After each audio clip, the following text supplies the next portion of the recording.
ja m'he superat.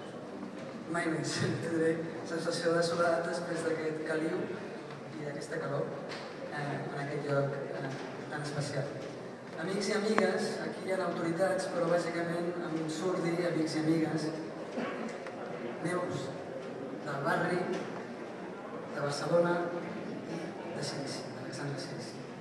I suposo que amics dels llibres i amics de la feina ben feta, que és la que ha intentat fer com a negra, atrevint-se des de la seva petitesa a somiar i volar mal. Nosaltres hem triat aquest lloc i li vull donar les gràcies a Joan Roca, perquè si us fixeu en la portada històrica que en Víctor Rahola ens va fer del Barcelona per la Part, es veu el Palau Reial Major des de fora. Doncs bé, avui estem a dins. I això era important, perquè si alguna cosa ha fet Silici és endinsar-nos en el patrimoni. Aquests dibuixos que Silici fa, aquestes isometries des de baix, el que ens estan dient és que l'arquitectura o es viu, o es transita, o no és arquitectura. Per tant, era molt important aquesta experiència conjunta d'entrar dins del llibre de Silici, d'entrar dins la fotografia que en el seu moment va fer Català Roca, que després ha fet amb Espons i que últimament ha fet amb Luc, de Capella Palatina, la capella del Palau Reial Major, de l'Acròpolis de Barcelona, que era Silici. Per tant, no és per casualitat que avui esteu una mica enxubats aquí, és que volia ocupar aquest interior, aquest lloc tan monumental que avui ho és més que mai. És veritat que a la plaça dels Reis estaríem la mar també, correria l'aire i segurament alguns llauners en prendrien alguna llauna, però aquí estem secs i bé, també. Bé, jo tenia un ordre de coses, però és igual, improvisaré.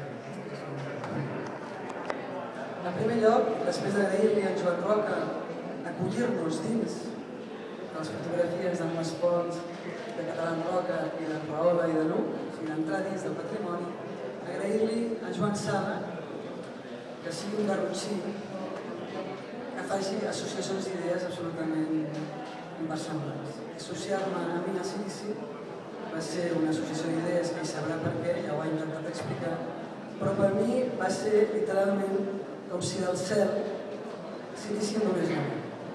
Vaig estar 3 anys intentant fer feina per aquesta ciutat, vaig arribar fins on vaig poder i de sobte Silici em dóna la mà i em diu que em posi treball, que revisqui, que recuperi la vivència profunda de la ciutat i que entengui que ser útil a una ciutat no és només governar, és simplement recórrer, és observar-lo, és veure com es fan els capvespres, veure quina gent entra i sobre les botigues, és veure fins i tot com es van desfent algunes pedres, algunes escultures.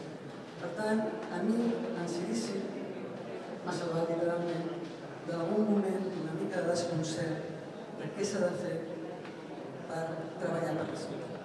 És una pregunta que, de fet, estava justificada per un baix moment d'ànim, perquè és evident que si en una ciutat s'ha fet tasca per recuperar el patrimoni és aquesta. Per tant, jo soc arquitecte, des de sempre vaig apostar per la rehabilitació i he de dir, vull dir-ho aquí públicament, que des de sempre en aquesta ciutat hi ha hagut persones lluitant pel patrimoni.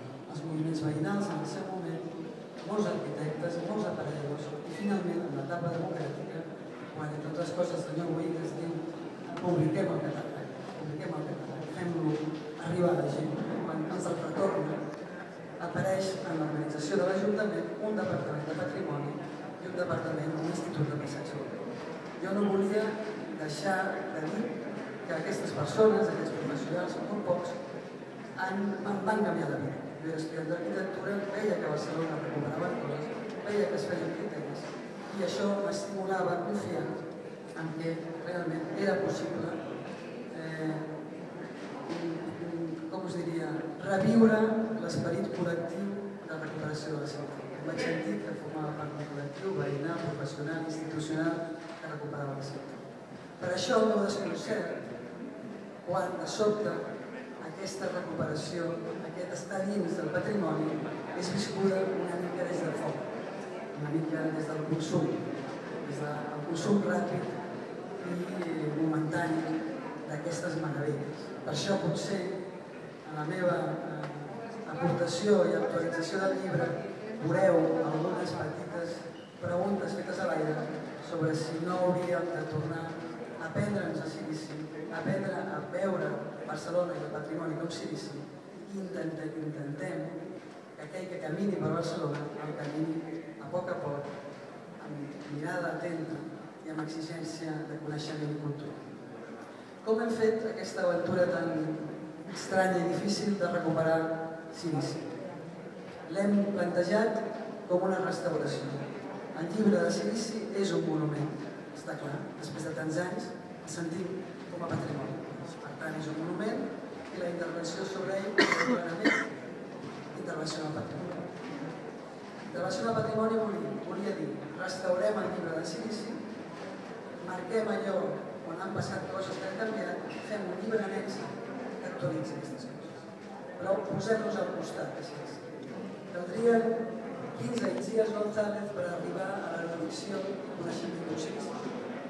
Per tant, un llibre he situat un petit llibre al costat de Cirici per marcar les futures aproximacions de qualsevol de vosaltres sobre el llibre de Cirici. He marcat el que marca com un picapedrer que marca les pedres una senyal en els llocs on els itineraris de Cirici han canviat. Aquesta marca remet a una aproximació que he fet amb molta il·lusió, amb molta exigència, però alhora segurament insuficient. He marcat la pauta perquè d'altres persones, des d'altres disciplines, s'aproximin a aquestes transformacions i ens les expliquin. Jo el que voldria és que de la mateixa manera que el senyor Cirici, amb la Carme Lomà, va tenir els fills, aquest Palmapam ara comenci a tenir moltes altres llibrets que el vagin compartir. M'agradaria que criés aquest Palmapam tingués molts més intents d'aproximar-se. He parlat de la intervenció del patrimoni perquè els materials del llibre del Cirici eren extraordinaris. Materials nobles. Teníem un text excel·lent, una síntesi històrica de Catalunya absolutament vigent. Millor no es poden fer. Tenim uns dibuixos que conviden a entrar, a entendre la construcció d'aquell monument i fins i tot uns itineraris que ens ensenyen potser la millor visió de la ciutat. Tenim també unes fotografies i això va ser una de les coses que més ens va il·lusionar quan vam parlar de la restauració. Hi ha 58 fotografies de l'Oriol Maspons que no tenen desperdici, són una obra d'art, són extraordinaris. Vam estar amb Francesc Polo Pilló 3 tardes amb ell, a Mar de Bé, en el caos del seu arxiu. I vam descobrir que el caos és creatiu i sempre dona fruits perquè vam trobar 51. Ells es quedava esturat de les nostres trobades, les celebràvem conjuntament i gràcies a la qualitat, un altre fotògraf impressionant d'aquesta ciutat, els vam poder escanejar i les podeu tenir reproduïdes amb molta més qualitat en aquesta nova edició que ha fet com aquesta. El material, doncs, fotogràfic del Pam a Pam, aquesta vegada jo crec que els que no coneixeu Maspons ja no podreu viure sense ell. Des d'aquí el meu agraïment, Oriol, per la paciència que vas tenir. Que ens fiquéssim novament, que ens endinséssim en el teu arxiu i ens deixéssim remenar per tu.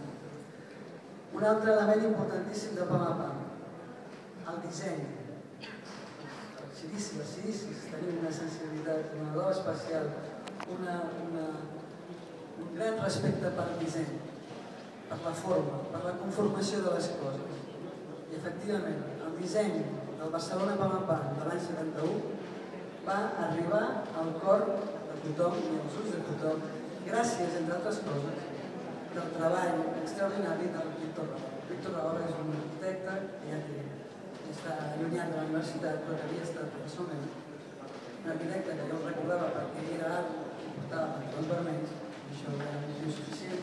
Els pantalons vermells del Rahola i del Boigas han estat per mi sempre un motiu que els consideris per sobre de la resta. El Víctor va fer una portada extraordinària, una espècie de portada a lo Madrid, que era quan va